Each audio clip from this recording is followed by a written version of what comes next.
Hi guys! Welcome to my YouTube channel. It's me, Ko. Medyo matagal tayo nawala. So, ayan, fresh tayo for today's video. Ayan. So, chika ko ang ganap na nangyari sa akin. Bakit ako nawala? So, ayan. Maganda pa ba ako, guys? Ayan. Medyo nawala tayo ng mga ilang araw. Parang 5 days ata o 4 days. Ayan. Tayo nakapag-upload kasi nagka-emergency nga. So, ito ang chismis. Taga-chismis agad eh.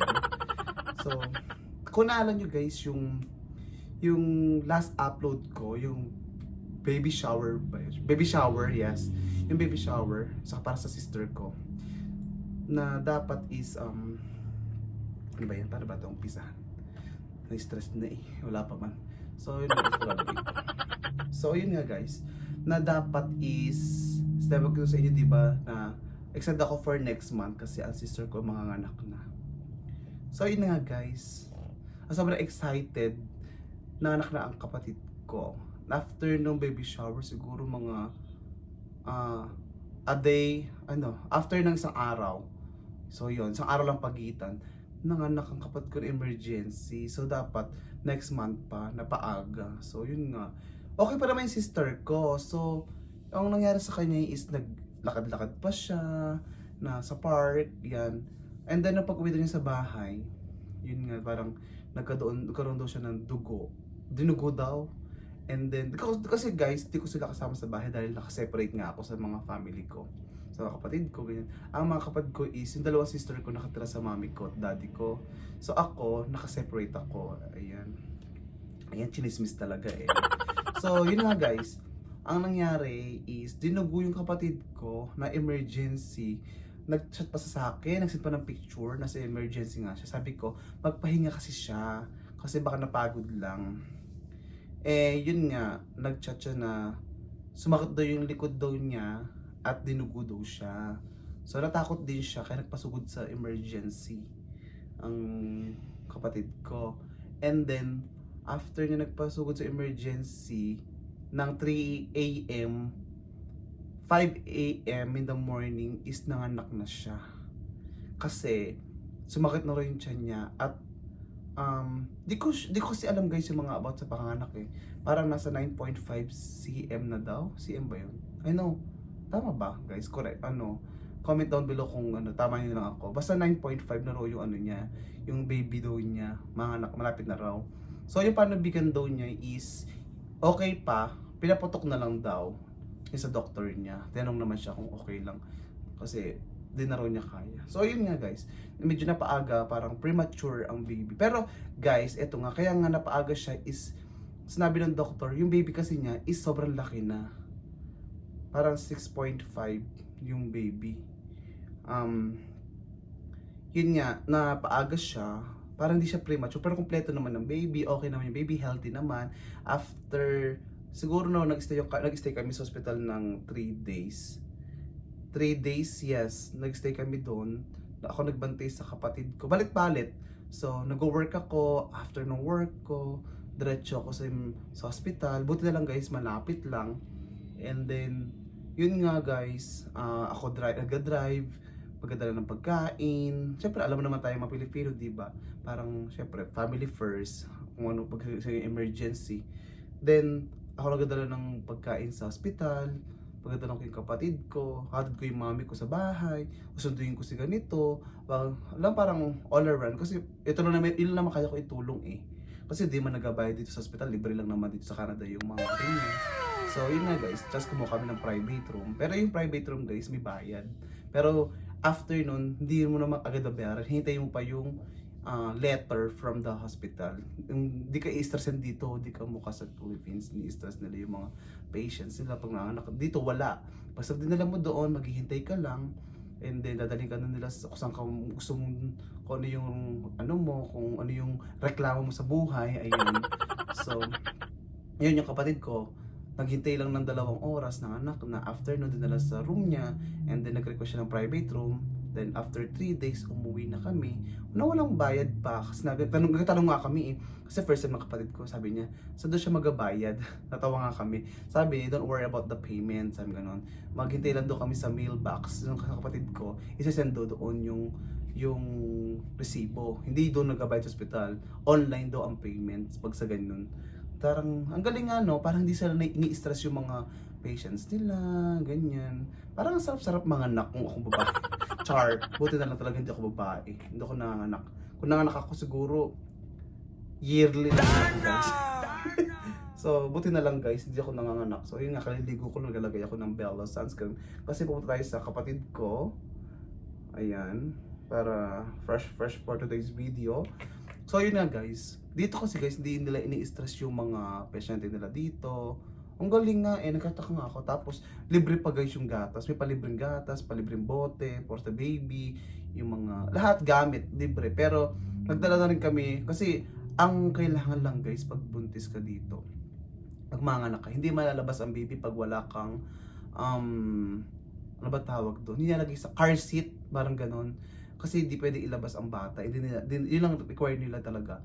Ang car seat at ang pedya. Pedya ba? Yeah, yun. So yun guys.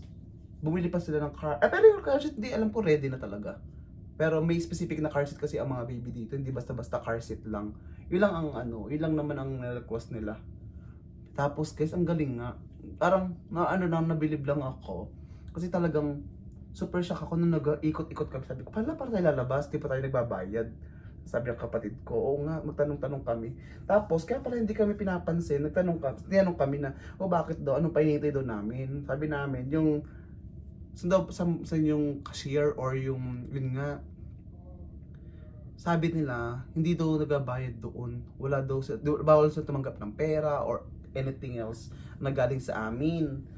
Sabi niya about magano daw yung after daw ng mga weeks or bahala, di sila sure kung ilang araw bago dumating ang bills sa mailbox namin.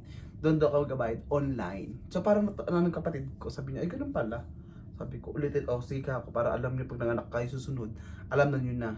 So, kaya kapatid ko, only child doon yung pamangking ko. Yun pala guys, yung first pamangking ko sa kapatid ko. Pero marami akong pamangkin sa mga pinsan. Yun. May kasi kami sa baby.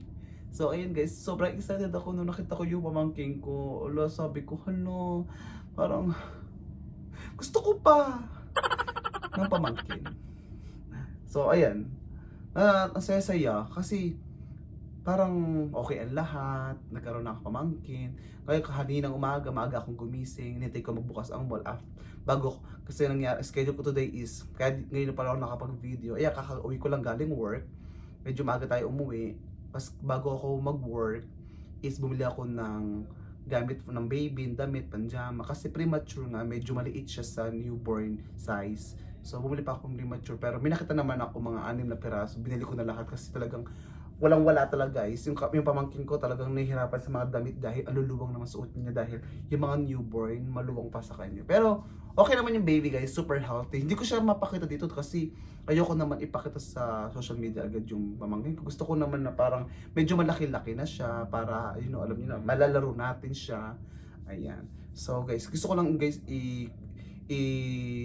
story sa inyo bakit ako nawala, baka kala nyo guys di na ako magba-vlog ganyan. Hindi guys, actually napaisip nga ako habang nagbabantay ako. Sabi ko, hala, di na ako nakakapag-vlog.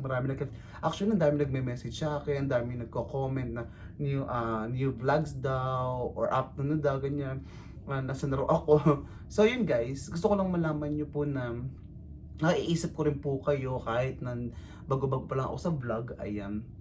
So, eto nga guys, short story ko na lang din kasi gusto ko lang po malaman nyo na gumagawa po akong paraan para mag-vlog. Pero lately talaga hindi ko kaya dahil biro nyo guys, umuwi ako ng mag-work ako ng 4 PM hanggang 10. Tapos pumunta ako sa kapatid ko after work, hanggang madaling araw, babantayan ko yung babe para makapagpahinga naman sila, ganyan. Salitan ba, ganyan. Tapos ako magkapahinga din ako, ganyan. Parang wala na, syempre, mawalan nga din ako ng time mag-cellphone. Minsan hindi ko alam nasa yung mga cellphone ko. Sabi ko, ano ba yan? Sabi ko, bumili-bili pa naman ako ng cellphone, iPad ko, etc. Na hindi ko lang pala mapakinabangan ata na sabi ko. Pero pinilit ko guys mag-upload ngayon. Gusto ko lang may story sa inyo na tuloy-tuloy lang ang laban natin. Mag-vlog pa rin tayo. Hindi tayo tisuko hanggang mag 1 million. Ayan, perfect. Ayan. So, shout out nga pala sa mga nag-message sa akin, nahihingi ng shout out dyan. So, i-screenshot, hanapin ko yung mga pangalan nyo. Sa next video ko na to, i-shout out ko kayo. Mahingi sila ng shout out. Nakaka-ano, parang, oh my God, I'm so, parang superstar na talaga. Charing, Nora Honor, ang peg. So, yun guys. So, gusto ko man kayo isama sa pamangking ko. Pakituin niyo, pero hindi ko siya mapakita guys kasi gusto ko parang hingin ko muna yung, syempre alam mo naman ng father niyo, baka ayaw ng father or yung parents niya. Hindi na, kasi para alam na guys na nag-vlog ako yung family ko, tuwa sila na nanonood kami nung minsan. Pero hindi ko pa natanong sa mga parents ng pamangkin ko kung pwede ko i-vlog yung pamangkin ko. Syempre parang, pero sure ako, pag lumaki-laki na yun, mga 4 months, 3 months, ganyan, pwede na siguro pag nakikarry ko. Pero guys, ako nagbubuhat. Ang saya-saya, nagpapalit ako ng lampin niya. Parang, feel ko yung pagiging ano ko, yung parents ko. Charing, parents talaga. Yung pagiging tito-tita, charing. Ganyan. Ang saya-saya guys na may bata sa bahay nila, ng mami ko, ganyan. Kasi pangarap din ng mami at daddy ko magkaroon ng apo. Yun ang first apo nila. Sobrang saya nila. Tapos eto pa, naanak na yung kapatid kong bunso, yung panganay naman namin is buntis din, parang 5 or 6 months na rin ata yun siya, medyo malaki na din. So by November, manganak na rin siya. Pagkakaroon pa ako ng extra na pamangkin, o yan. Yun nga sabi nga ng daddy ko, sa edad nila na yun. Kasi ang daddy ko 54 ata, at mami ko 55.